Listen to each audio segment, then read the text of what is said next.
And when I see what's happening to our cities, and then you send in troops, instead of being praised, they're saying you're trying to take over the republic. These people are sick.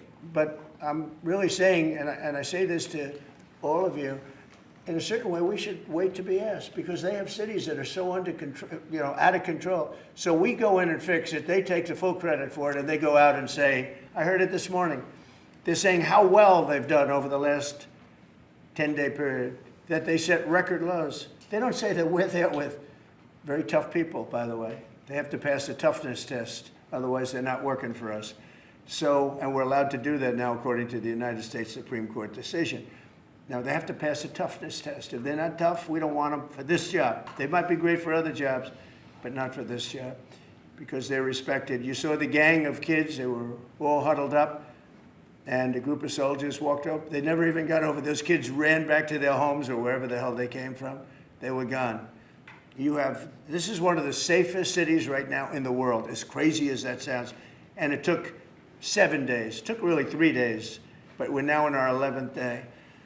So I want to thank you. So we had all of these things, 439 illegal alien criminals have been removed, and we have 6 known gang members, some of the worst leaders of gangs anywhere in the country, MS-13 and Tren de Aragua. We have 2 missing children that have been recovered. They thought they were gone. We brought them back to the family. The family started crying. They couldn't believe that they saw their child again. 49 homeless encampments have been removed. Like, we have the head of South Korea coming in a little while, the president, and he drives down the street. Already, his people have told me, he said, what happened? It's so clean. We always came here, it was filthy dirty with homeless and papers all over the road. That's the other thing. Those roads are swept immaculate, but they're going to be much better in a few months when we put a topping on them. They're going to look like they're brand new. We'll get rid of those rusty old medians that have been crashed into 1,000 times, and they don't fix them. They just let them, they lay them down on the road and they sit there for months. But we don't do that. We don't run things. We run things like we run this. We like clean, we like beautiful, and we like safe, and that's what we're getting. So I'll start signing the executive orders. To me, this is a very, very big deal. One of the executive orders has to do with cashless bail. That was when the big crime in this country started. And I can tell you who did it, when, but I don't want to do that because others followed pretty quickly. But that was when it happened. Somebody kills somebody, they go in, don't worry about it, no cash, come back in a couple of months, we'll give you a trial. You never see the person again. And I mean, they kill people and they get out. Cashless bail.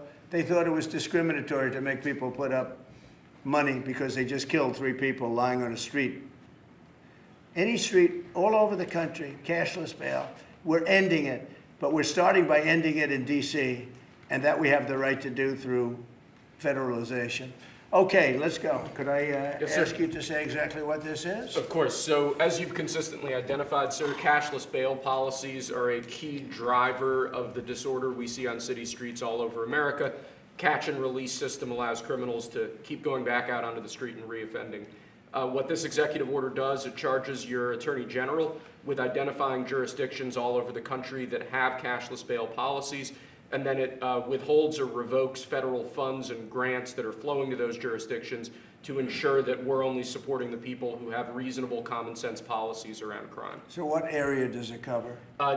Potentially anywhere that has a cashless bail policy. So some of the largest cities, some of the most left-wing states in America Almost have adopted. all of them, right? Illinois would be a great example of that, sir. Oh, they have a great cashless bail. You don't even have to go to court sometimes. No, Illinois, I love that state. It's a great state, but it's run so badly by Pritzker. They threw him out of the family business and he becomes governor.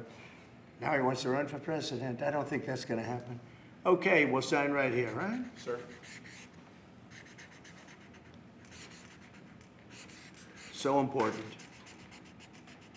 And this isn't Republican, Democrat. This is, and by the way, most Democrats agree with us. But this is just, we got to bring our country back. Okay? That's a big one. Also on the issue of cashless bail, sir, this is a DC-specific executive order. in addition to the measures that we're taking that are quite similar to what we're doing around the country. In DC in particular, the objective is holding as many criminal defendants in federal custody and subjecting them to federal charges as possible. That means that they'll be held pre-trial in federal jail as opposed to just being cut back out on the streets due to a cashless bail policy. Okay? And we have the room. And by the way, the prison they have in DC is horrible. It's horrible. People were subjected to live in that dog trap for so long, so unfairly. I have stories, you'll be hearing about them. That prison is horrible. Okay?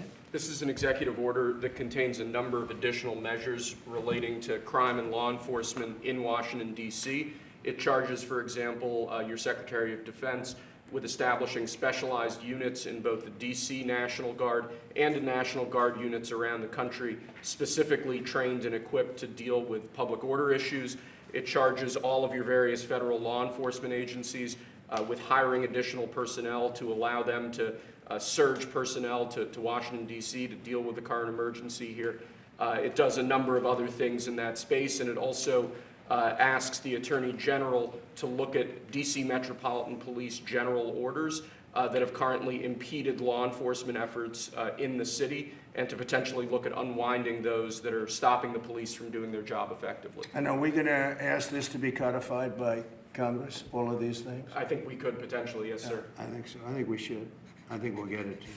I think Democrats will vote. Well, I don't know. It's hard to believe that they might not, but I think Democrats will actually vote for this.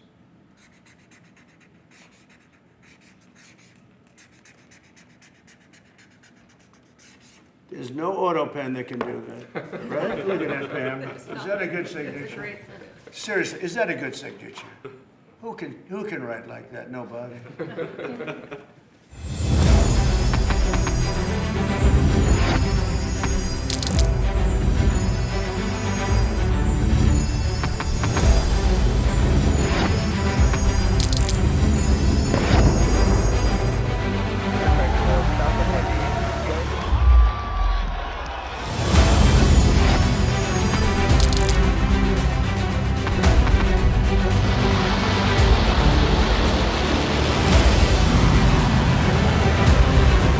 Been fighting so long and so hard that they don't know what the they're doing.